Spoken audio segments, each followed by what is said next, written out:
Avant de faire la présentation des différents chapitres du livre 1, conformément à son titre « Crise morale, expression, cause, conséquence et esprit de solution », nous voudrions évoquer l'effectivité de la crise morale et les raisons de notre engagement dans la lutte contre ce fléau qui apparaissent respectivement dans l'introduction générale du livre et dans l'avant-propos.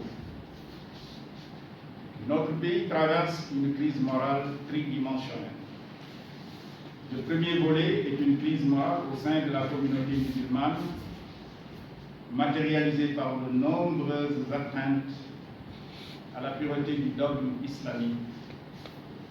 Le deuxième est une malgouvernance marquée principalement par de graves entorses aux règles et principes de l'état de droit, des droits de l'homme, de la démocratie, de la bonne gouvernance et de la transparence dans la gestion des affaires publiques.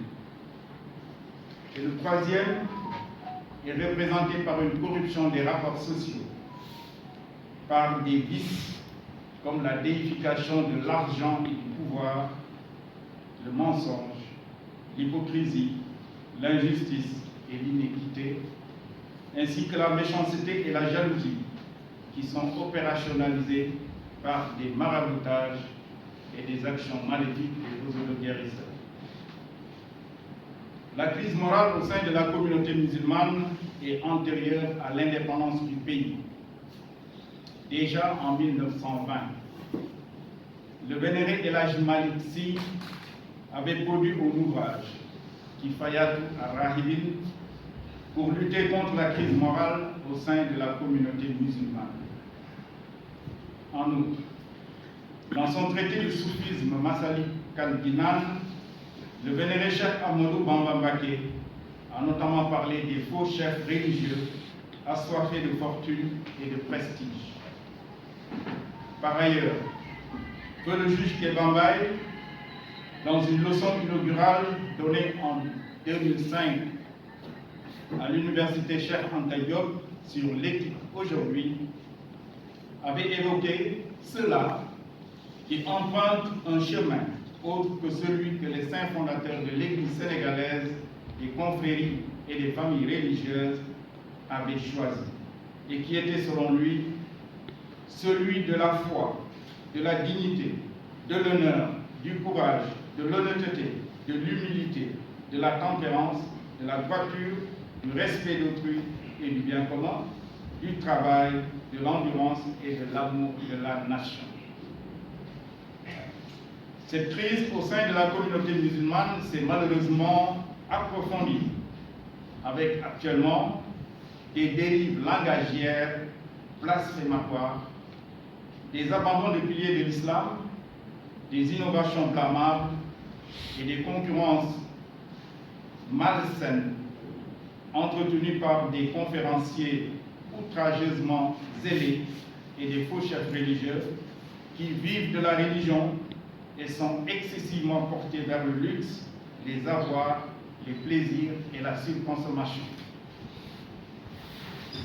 Longtemps après l'indépendance, la malgouvernance, la corruption des rapports sociaux ou le fléchissement des valeurs morales ont été évoqués.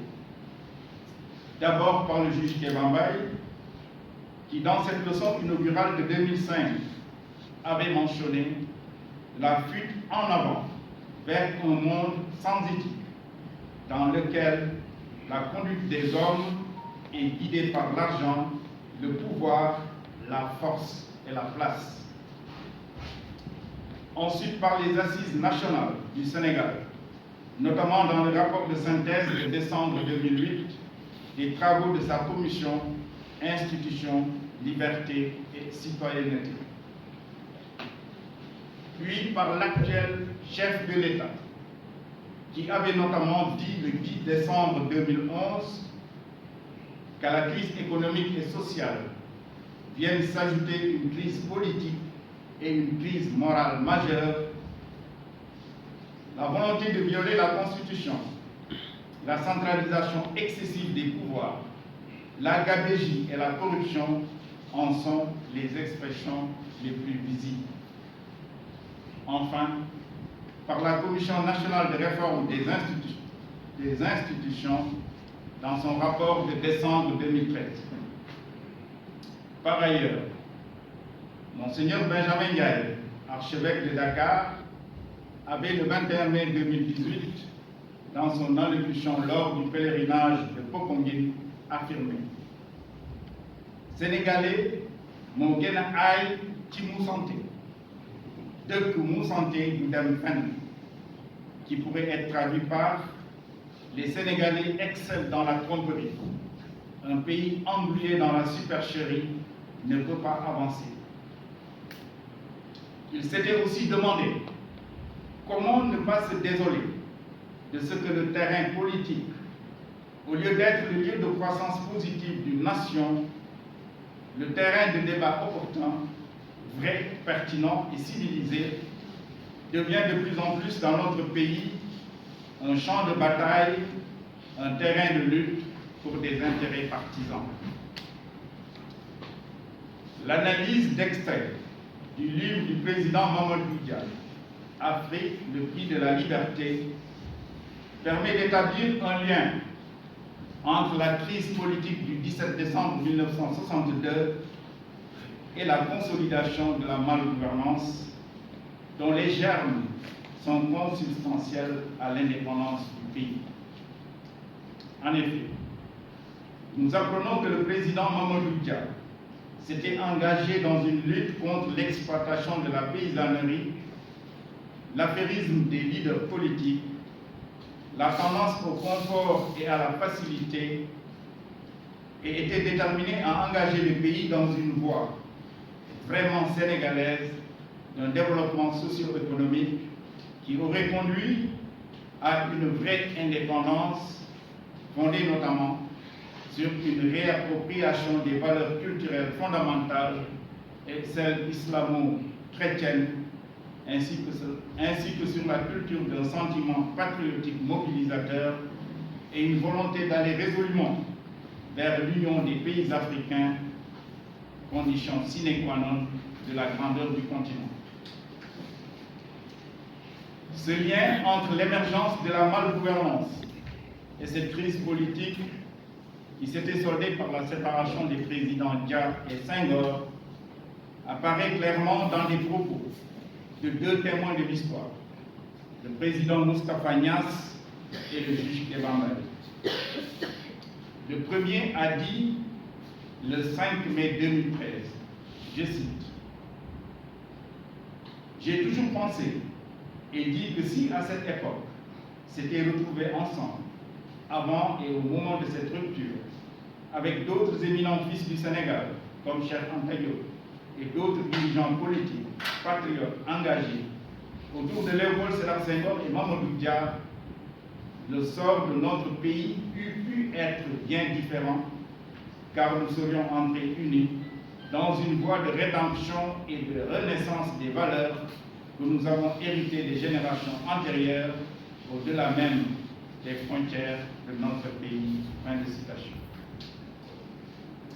Le second a dit le 14 décembre 2005, je cite: « Après ces événements, j'ai eu le sentiment très net que depuis lors, les Sénégalais, à tort ou à raison, instruits de ce qui semble être la doctrine des autorités qui les dirigent, la confiance en le seul homme supposé fidèle, et non à tous les Sénégalais compétents, se sont déterminés à prendre une assurance contre les aléas de la vie politique de notre pays.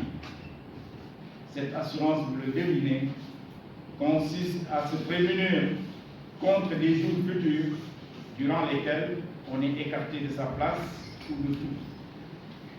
Elle conduit, quand on est encore dans une bonne place, à rien d'autre qu'à la recherche de biens par tous les moyens, d'où la déviance vers l'enrichissement illicite, le guillot, la corruption sous toutes ses formes, l'absence de l'amour de la nation. Fin de citation.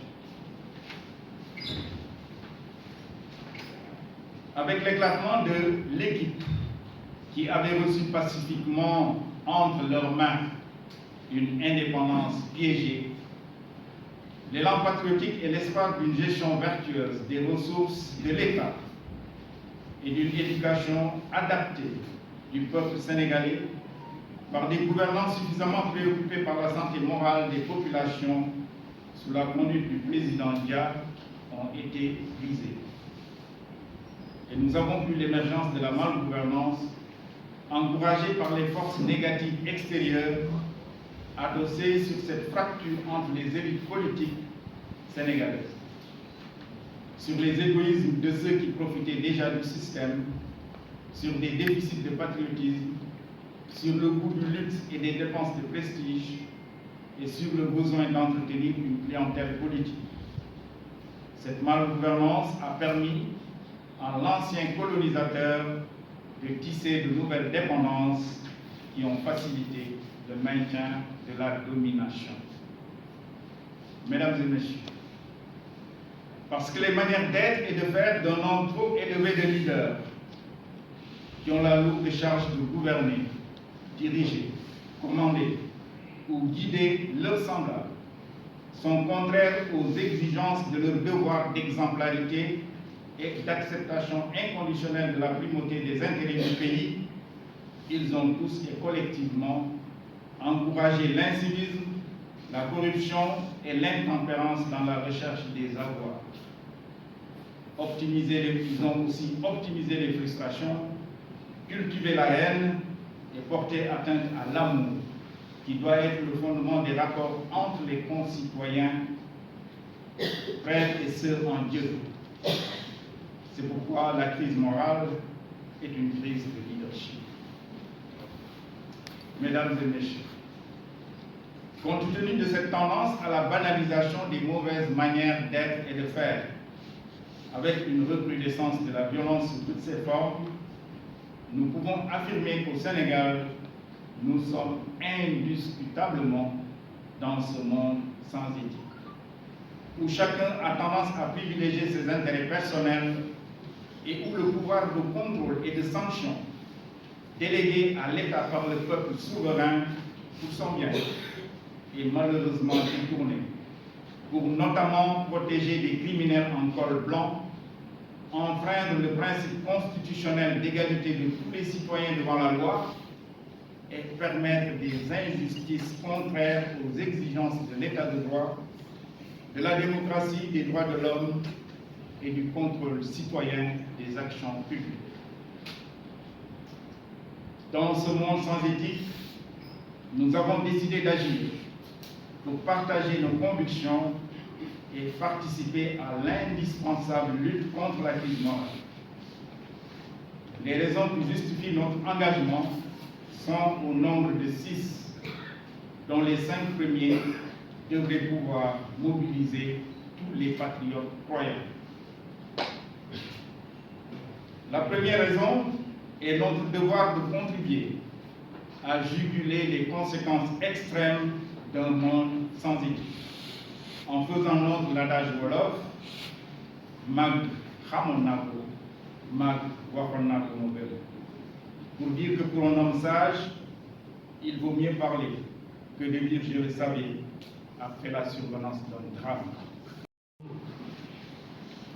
Sur vous, et qui vous fait profiter d'une expérience derrière laquelle sa sensibilité se cache.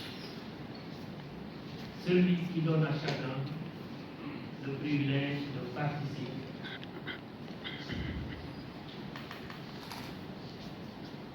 Écrit sous un ciel qui roule encore des nuages pleins de périls. Cet ouvrage du colonel Tabaski Diouf fait du champ des institutions étatiques le vrai lieu du combat contre la crise morale au Sénégal. L'administration y est perçue comme la principale source de la chienlit qui gangrène la gestion des biens publics. L'écriture y a de l'effet tonique d'un réquisitoire sans fin. Dans l'ensemble des sujets évoqués, elle porte la parole d'un pays qui a besoin de langage, parce que, comme l'auteur l'a dit avec beauté, un pays en proie à un insatiable appétit de justice. L'auteur dénonce et accuse. Comme du reste, ce n'est le cas que lorsque les dirigeants, les chefs, les hauts commis de l'État sont atteints d'astigmatisme, donc de perte de liberté, de perte de lucidité. L'ouvrage met sur scène 8 pièces jointes, 8 dossiers d'accusation, 8 pièces à conviction, pourrait-on dire, qu'on peut résumer en un appel à un combat civique contre la déliquescence des mœurs dans la haute administration. La présidence, les ministères et autres structures où la carence de l'éthique dans la gestion des événements et des faits a atteint des proportions incroyables. Que de mots, que de cas inauguraux, que d'égarements impunis, que d'avidité et de gloutonnerie de la part d'une administration habitée par une puissance mauvaise. Une administration atteinte d'une faiblesse qui infecte son âme et la fait entrer en total conflit avec le symbole. Sur tous ces cas cliniques, l'auteur pose un diagnostic sans complaisance. Sur la table d'opération, un protocole de choc et une belle chirurgie pour exercer le mal et favoriser la rencontre vraie entre la responsabilité du citoyen et l'éthique de gestion des biens en commun de la nation. Liées bout à bout, les 8 pièces jointes portent une sévère critique du fonctionnement des institutions et apportent une lumière crue sur le Sénégal concernant un sujet précis. La gestion des vigueurs des biens publics, l'impunité, le clientélisme politique, la gabegie et autres maladies de la malgouvernance qui taillent en pièces la dignité du Sénégal et ruinent sa réputation. Dans ce livre, le roi est nu. Comme Job, l'auteur fait entendre sa révolte. Avec courage, il vide sa besace de ressentiment. Sa parole sonne comme un tocsin. Pour que le blason du Sénégal ne tombe pas dans la boue, il appelle à un réveil et à une veille patriotique des institutions. Il invite à un sursaut pour faire triompher des idéaux de dignité, de tempérance, de paix sociale et de sécurité économique, à la hauteur de l'objectivité de la nation et des valeurs semées sur le sol. Et pourtant, il en était ainsi dans toutes les cultures héritées, notamment au temps où, humblement, les sages tenaient chapitre dans des huttes pour enseigner l'ordre et la discipline, l'éthique et la morale, le culte du travail et le respect des biens d'autrui. Cela ne manquait pourtant pas de caractère et de clairvoyance. Ils savaient conjurer les conflits et la violence. Ils avaient assez de tact pour assurer la stabilité de l'espace social et politique toujours soumis au partage. L'auteur a beaucoup interrogé l'histoire. Il a beaucoup appris du présent. il a aussi puisé dans diverses sources, différentes idéologies et différentes religions. Son lecteur aurait pu, ainsi que je vais me risquer à le faire, avec votre permission, Monsieur le Colonel, à dégager le profil du type de haut commis de l'État qu'il souhaiterait voir à la tête du Sénégal. Parce que dans le filigrane de son texte, dans le filigrane de son écriture, on peut percevoir le type d'homme qu'il souhaite être à la manœuvre dans le Sénégal d'aujourd'hui et de demain. Une personne, homme ou femme, dont l'engagement ne souffre d'aucun esprit de l'autre. Une personne à qui on peut se fier et qui ne se méprend pas sur sa fonction. Une personne capable de contrôler ses humeurs et de violenter ses instincts. Une personne qui a forgé son âme et son caractère au service de l'ensemble social. Une personne capable d'éviter l'outrage à la vertu, etc., etc. Si tel est le cas, que Dieu vous entende, mon colonel, pour que cette personne puisse encadrer le caractère de Senghor, une autre manière de vivre le Sénégal selon le Sénégal.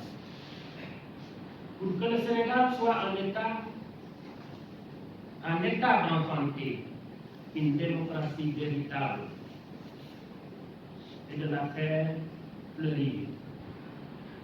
Pour que les dignes fils du Sénégal puissent se sustenter des fruits de ce Sénégal vertueux. En tout cas, si cette personne-là, c'est cette personne-là que j'aurais proposé, c'est à cette personne-là que j'aurais proposé un tabouret d'honneur. Je vous remercie. Il y a un effort de ne pas rester dans le spéculatif, mais il y a également cette volonté-là de ne pas subir la tyrannie du constat, en essayant d'analyser, d'aller au-delà des choses. C'est le premier élément pour moi qui fonde l'originalité du travail. Deuxième élément, il a pris le soin de ne pas limiter son analyse dans une posture de circonstance. Le professeur Faye l'a dit tout à l'heure, dans ce travail-là, il s'est beaucoup appuyé sur la réalité historique du pays, en analysant par exemple la crise morale. Il remonte vers déjà 1962, mais il évoque également le livre de El Hadj Malick Sy, Rayana Pangou, donc sur des questions de l'éthique et sur la crise morale depuis 1920. Donc il a fait cet effort-là de faire une analyse longitudinale et de ne pas être limité dans une analyse circonstancielle. Troisième élément pour moi qui fonde aussi l'originalité de son travail, il a une approche réaliste. Le professeur Faye l'a dit, une analyse sans complaisance, un diagnostic qui peut faire froid au dos, mais un diagnostic qui est très réel et qui nous renvoie face à notre responsabilité. C'est comme s'il nous donnait un miroir sur lequel on se regarde. Ce travail d'ailleurs a une grande orientation sociologique à mon sens. Donc il y a ce réalisme-là et il y a aussi la proactivité, de ne pas simplement se limiter au constat, de ne pas simplement se limiter à l'analyse, mais de proposer des solutions. Donc il y a une approche proactive de son œuvre qui fonde donc le troisième élément pour moi de l'originalité de ce livre-là. Dans toute son analyse, il a dit, je ne vais pas revenir là-dessus, le constat est là, notre société traverse une crise multidimensionnelle qui s'est limitée donc à faire ressortir les trois éléments caractéristiques de cette crise. Une crise donc morale qui traverse la communauté religieuse musulmane particulièrement, une crise de malgouvernance et une crise liée à la corruption des rapports par l'Église. Je dirais que cette œuvre-là, pour moi, est dans la même lignée qu'un travail qui a été fait par un des fondateurs de la sociologie, d'ailleurs, Max Weber, dans l'éthique protestante et l'esprit du capitalisme. Dans ce livre-là, d'ailleurs, Max Weber de l'allemand montrait comment une vertu et une éthique religieuse peuvent irriguer un modèle comportemental propice au développement. Il est dans la même lignée, il montre l'autre face aussi possible, c'est-à-dire comment le dévoiement de l'éthique, de la vertu, des principes religieux peut conduire un pays vers un chaos abyssal, vers donc un travers pratiquement insurmontable, quoique on est dans l'optimisme. Donc il donne une autre facette de comment, si on n'utilise pas à bon escient donc les valeurs, l'éthique et les éléments qui fondent donc les principes religieux, on peut totalement faire glisser un pays dans le chaos. C'est là pour moi la portée de ce livre-là et qui peut être une source d'inspiration pour beaucoup de gens. Alors, une fois cette crise identifiée, notre auteur ayant bien diagnostiqué la société sénégalaise, il situe les responsabilités en les mettant en relation. Et le prophète de nous dire que ce sont les gens qui détiennent ce que Bourdieu appelle le capital symbolique, les hommes de pouvoir, qui ont le pouvoir de décision, et ceux qui détiennent le capital culturel, c'est-à-dire la connaissance. Ces deux catégories de personnes-là, si elles sont vicieuses, la société va tomber vers le chaos. Et donc, l'auteur met en rapport la crise que nous vivons avec donc, cette crise de leadership, et ce leadership est porté par les hommes de pouvoir et les hommes de savoir. Alors, particulièrement dans donc, cette crise de leadership, cette partie-là met face à leurs responsabilités ceux qui détiennent le capital culturel, c'est-à-dire les hommes de savoir. Et c'est à travers donc ce tome 3-là qui est fait sous forme donc, de pièces jointes au nombre de 5. Il y a 5 pièces jointes suivies de ce qu'il appelle donc la suite du lettre, de la lettre fondée sur 3 points. Alors, dans la première pièce jointe, il s'agit, si on analyse bien, d'une déconstruction de ce qu'il appelle le Sénégal béni des dieux. Et d'ailleurs, le grand historien Mamadou Koumba Diop, ainsi que Mamadou Diouf et Donald Ouvrier, quand il parlait de ce qu'il appelle le contrat social sénégalais, le contrat social sénégalais, qui est appelé le contrat social islamo-wolof d'ailleurs, ce contrat social-là, quelque part faisait ressortir que ce Sénégal était un Sénégal sorti, un Sénégal en tout cas béni des dieux, et qui fait qu'on puisse parler donc de l'exception sénégalaise. Tous les pays, beaucoup de pays ont connu des coups d'État, ont connu des chaos, mais le Sénégal semble préservé parce que le Sénégal serait ce pays béni des dieux. Et cette croyance, donc en tout cas, ce qu'on peut appeler cette doxa-là par rapport à la société sénégalaise, l'auteur nous renvoie à la déconstruire. Et moi, la question simple que je me pose, et qui est une question rationnelle d'ailleurs, comment ce Sénégal, de ces grands saints-là, c'est vrai de l'islam, qui ont beaucoup fait pour l'islam, comment ce Sénégal, de ces grands saints, qui sont les disciples des prophètes, des khalifes du prophète Mohammed, et qui ont un peuple qui n'ont pas échappé à la colère de Dieu par rapport à leur déviation, comment nous, Sénégal, qui avons juste hérité de ça, pouvons avoir le privilège d'échapper donc à la colère du Seigneur si on dévie sur notre chemin. Comment pouvons-nous croire en cela? Donc c'est une question logique que je me pose et qui conforte la déconstruction donc, de notre modèle. Deuxième point, des avertissements contre les punitions divines et des messages divins à décoder. Quand Dieu est en colère contre un peuple, cette colère-là n'épargnera pas ceux qui sont auteurs d'une complicité coupable. Et les auteurs d'une complicité coupable, c'est ceux qui sont conscients des dérives qui sont en train d'être faites et qui ne disent ou qui ne font rien pour sa chance, ou d'autres qui font semblant de dire ce n'est pas mon problème, je laisse les autres faire ce qu'ils peuvent selon leurs responsabilités. Donc, c'est un avertissement et il a donné tant d'exemples pour montrer que si on lit à travers la réalité, la tyrannie de la réalité, on peut comprendre que c'est peut-être des signes de Dieu. Le bâton du Diola a été un exemple qu'il a donné, mais rappelons-nous simplement ce que le livre saint dit d'ailleurs, la nature fonctionne par ce qu'on appelle la loi de la compensation. On ne commet jamais un mauvais acte croyant qu'on peut échapper par rapport à cela. Donc c'est un avertissement pour nous autres Sénégalais, en sachant que les conséquences vont donc retomber sur chacun d'entre nous. Le troisième point, la corruption des critères d'évaluation de la valeur des hommes. Quatrième point, les interventions des relations quotidiennes des autorités religieuses. Je m'arrête là-dessus parce que c'est important, ça renvoie encore à la complicité, parce qu'il s'est instauré tout un système parfois de relations de connivence et parfois de complicité qui parle entre élites religieuses et parfois hommes d'affaires vicieux et parfois élus qui ne rendent pas la monnaie de la pièce au peuple qui les a élus. Donc c'est une responsabilité forte et l'auteur par là nous renvoie à cette question-là. La deuxième question est en rapport avec ce qu'on peut appeler donc les entorses aux règles les plus élémentaires du vivre ensemble et aux règles les plus élémentaires de civilité. Là, on parle des dérives verbales et des entorses à des prescriptions coraniques au sein de la communauté musulmane. Les dérives verbales sont visibles dans le monde réel, mais aussi dans le monde virtuel qui n'a fait qu'exacerber ce qui existait déjà.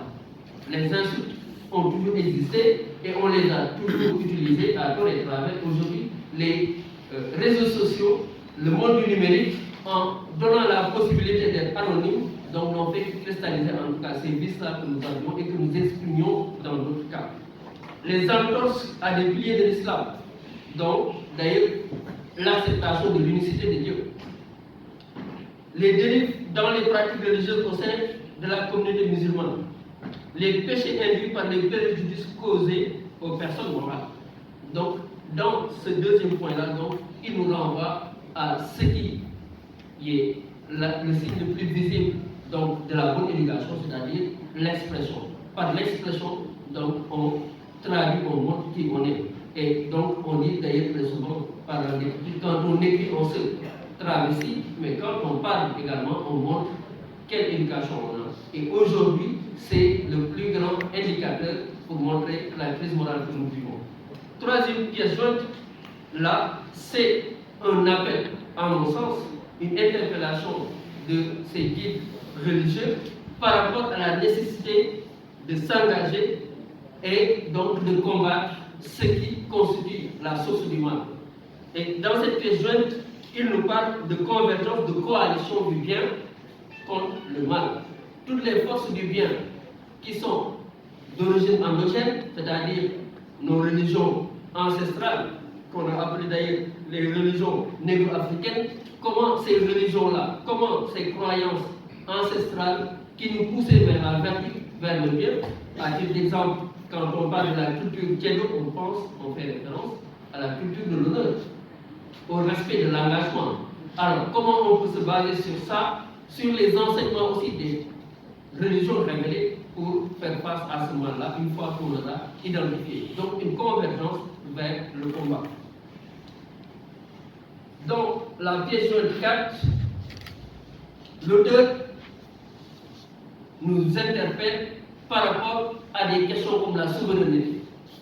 Nous sommes dans un monde qu'on peut parler de global, où en réalité il y a une tendance vers l'universalité. Mais cette universalité-là ne devrait pas être une entorse à la souveraineté. Et cette souveraineté-là, c'est dans le choix des modèles de société vers lesquels nous voulons aller. Et dans ce premier point, il met en exergue l'agenda caché d'institutions internationales ou d'autres pays d'orienter les peuples vers des comportements, vers l'adoption de modèles qui sont antinomiques à leur réalité socio-culturelle.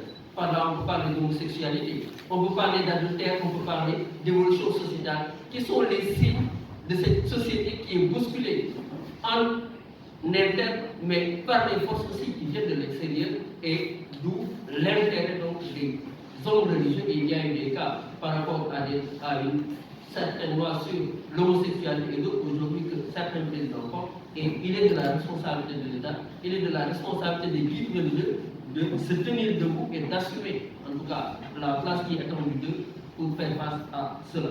Donc c'est un point important qui nous montre les comportements observables par lesquels on peut voir l'évolution donc dégradant de la société sénégalaise. Cinquième pièce jointe, enfin, l'auteur nous renvoie vers cette nécessité d'engagement à travers donc un choix entre le parti d'Allah, le parti d'Allah et le parti du diable, c'est-à-dire toutes ces forces qui sont conscientes d'appartenir dans l'univers du bien doivent s'unir pour faire face donc à ces forces maléfiques donc qui quelque part portent une atteinte à cette société sénégalaise qui est une société qui se veut émergente.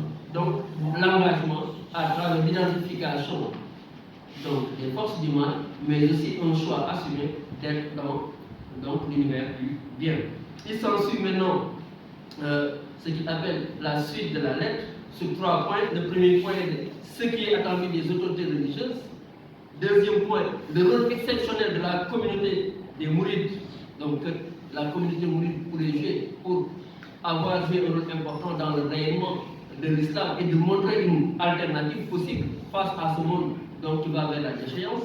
Et donc le troisième point, ce sont les propos conclusifs de cette lettre. Alors, je terminerai pour dire qu'en fait ce livre-là pour moi est un chantier, et en tout cas une source importante pour nous montrer le chantier le plus urgent et le plus fondamental, donc qui pourra nous permettre de rebâtir, de reconstituer et de renforcer pour moi la base essentielle pour que ce pays-là puisse s'orienter de manière inexorable vers le bien, c'est-à-dire la famille et l'école. Parce que l'auteur nous parle d'un projet éducatif important. Et le projet éducatif part par 2 instances de socialisation, c'est-à-dire la famille, parce qu'une société est toujours basée sur la famille, que vous alliez aux États-Unis, en France, ailleurs, à chaque fois qu'il y a une échéance électorale, l'enjeu fondamental c'est la famille.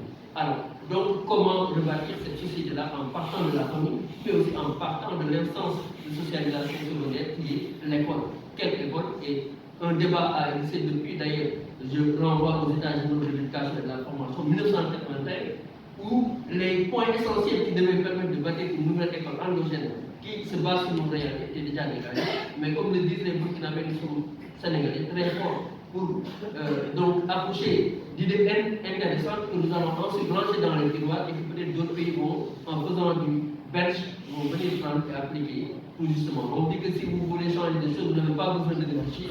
Les Sénégalais ont déjà réfléchi et ils ont lancé donc, dans les tiroirs les bonnes réflexions qu'ils ont. Il s'agit simplement de les aider et de les appliquer. En fin de compte, donc, ça nous permettra de rebâtir l'homme sénégalais nouveau qu'il faudra pour que ce pays puisse se développer. Parce que pour moi, la première richesse, et on l'a déjà dit, d'un développement, la première chose, c'est l'homme.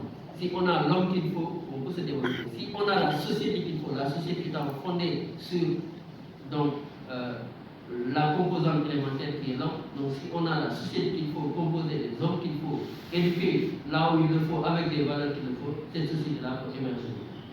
J'en termine là et je remercie encore une fois de plus mon un réel plaisir et un grand honneur que je préside ce matin au nom du général de corps d'armée Moussa Fall, haut commandant de la gendarmerie nationale et directeur de la justice militaire, cette cérémonie de dédicace de 3 ouvrages sur la crise morale au Sénégal, produit par le colonel de gendarmerie à la retraite, Tabaski Diouf. Je voudrais vous remercier tous, très sincèrement, d'avoir bien voulu rehausser de votre présence cet événement. Cela constitue un bel exemple de sympathie à l'égard d'un ami, d'un condisciple, d'un camarade, d'un frère, d'un père, d'un époux. Mesdames et messieurs, d'ordinaire, les cérémonies de dédicace concernent un ouvrage. Ce matin, le colonel Tabaski nous propose 3 livres de 409 pages, de 409, 652 et 410 pages publiés par l'Armada. Quelle prouesse! Connaissant l'homme, je puis affirmer qu'il n'y a rien de surprenant. En effet, le colonel Tabaski a marqué son empreinte dans la gendarmerie nationale à travers les emplois qu'il a tenus, aussi bien au Sénégal qu'à l'étranger, et ce, durant plus d'une trentaine d'années. Officier supérieur rigoureux et vertueux, il se distinguait par son dévouement au travail. Homme de vision, ses réflexions et ses productions écrites ont contribué de façon significative à adapter les textes, la gestion des ressources humaines, l'administration de la gendarmerie à l'évolution des enjeux et défis sécuritaires. Ferme, mais ouvert d'esprit, exigeant et intransigeant dans l'exemplarité, le colonel Tabaski est l'exemple achevé d'un soldat qui a une très haute conception de son métier et d'un citoyen modelé aux valeurs de la République. Je ne saurais passer sous silence sa foi en Dieu, qui le dit au quotidien et forge son inspiration. Mesdames et messieurs, pour revenir au livre produit par le colonel Tabaski, je voudrais saluer cette prouesse intellectuelle, la qualité et la clarté du style employé ainsi à la lecture. La qualité, le thème abordé sort des sentiers battus des penseurs et écrivains militaires dont la culture, la réflexion et l'écriture sont particulièrement orientées sur les sciences militaires et les questions de défense et de sécurité. En choisissant de se pencher sur la crise des valeurs au Sénégal, notre cher camarade se propose d'apporter sa contribution au bon devenir de notre pays. Ces trois livres, qui interpellent tous les segments de notre société, méritent d'être lus et entièrement pour tirer grand profit des enseignements. Mon colonel, je voudrais, au nom du haut commandement de la gendarmerie nationale, vous exprimer toute notre gratitude pour avoir porté votre choix sur la gendarmerie pour présider cette cérémonie. Cela confirme votre attachement à cette grande institution de la République. À travers ce choix, vous rendez un vibrant hommage aux anciens qui ont légué ce flambeau, qui nous ont légué ce flambeau, mais aussi vous montrez l'exemple à suivre à la jeune génération qui doit avoir à cœur de tenir ce flambeau haut et animé. Je vous félicite encore une fois, très chaleureusement, pour cette remarquable contribution à la consolidation de notre société. Je souhaite plein succès à ces livres. Mesdames et messieurs, honorables invités, je vous remercie de votre aimable attention. Je déclare ouverte la cérémonie de dédicace des livres sur la crise des valeurs au Sénégal, produit par le colonel Tabaski Diouf. Nous, on s'est installés ici en 2009. Et de 2009 à aujourd'hui, si nous sommes en train de faire ce que nous sommes en train de faire, il fait partie de ceux qui font, de ceux qui nous poussent et qui nous disent de toujours tenir la barre. Donc, on dit, et je disais qu'il est le maître d'œuvre quelque part de tout ceci. Pourquoi? Parce que les poumons vont encore. Le colonel Tabaski a écrit ses livres, était certainement en train de chercher un éditeur, et tonton Maudit lui a certainement dit que je travaille avec la maman depuis au moins une quarantaine d'années. Et je voudrais terminer ce propos par le faire comme je le fais toujours. Le général Niang, certainement, est habitué. C'est que les officiers, qu'ils soient supérieurs ou qu'ils soient en tout cas les officiers de l'armée, on nous dit que l'armée est une grande miette dans ses différentes composantes.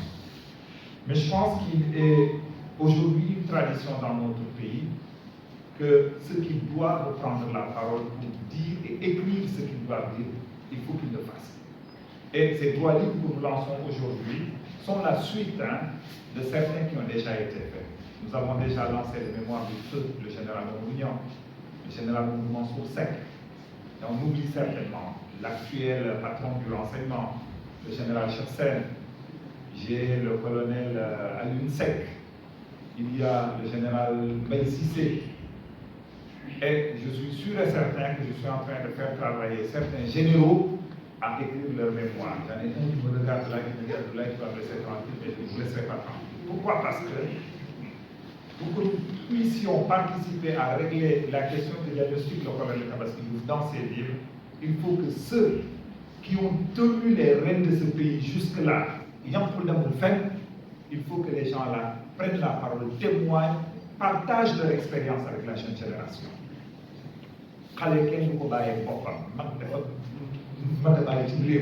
Et en disant que les officiers supérieurs ou ceux qui ont l'expérience ne peuvent pas être derrière chaque jeune de ce pays, chaque jeune de ce continent pour lui dire fais ceci et fais cela. C'est à travers les livres que vous écrivez, à travers les témoignages que vous faites, par vos écrits, que les jeunes générations peuvent lire les bouquins. Aujourd'hui, je suis fier de dire, par exemple, que les mémoires du général Mourignan sont enseignés dans les plus hautes académies militaires au monde. Voilà ce qu'est notre pays, voilà ce que l'Afrique envie au Sénégal. Mon général, merci pour vos aimables paroles.